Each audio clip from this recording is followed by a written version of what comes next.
Hi, I'm Artie Sequeira, and I'm going to show you how to make an easy recipe by Jaden Hare of SteamyKitchen.com. I don't know how many families these days actually have a lot of time to tend to a simmering pot of soup in the kitchen, but there's a soup that I always love to make, and fortunately my kids love it too, and it's my 10-minute miso soup. It is just incredibly easy. What a great idea, Jaden, because I love miso soup, but I think most of us are used to using one of those mixes to make it, and how much better to make it from scratch, and it only takes 10 minutes. Our first step is to soak our dried seaweed, which I found at the Japanese market. It looks like this, and actually when you pull it out, it's all furled up. It almost looks like tea a little bit. So we need about a tablespoon of this, and we're going to soak it in some hot water.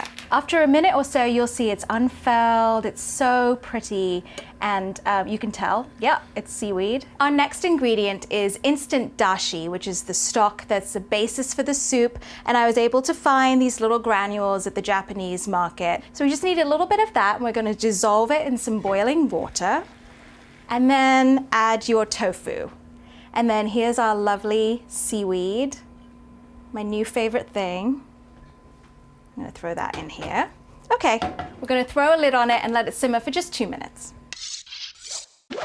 Now that our stock's been simmering, it's time to add the miso paste. So the first thing to do is to turn your heat off.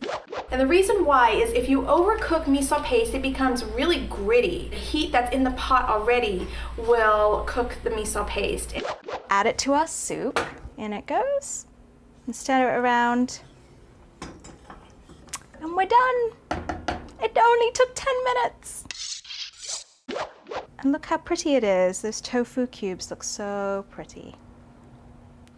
And then as a finishing touch, before you serve it, just stir it up so it all dissolves yet again. And then sprinkle with some spring onions, and you're all done.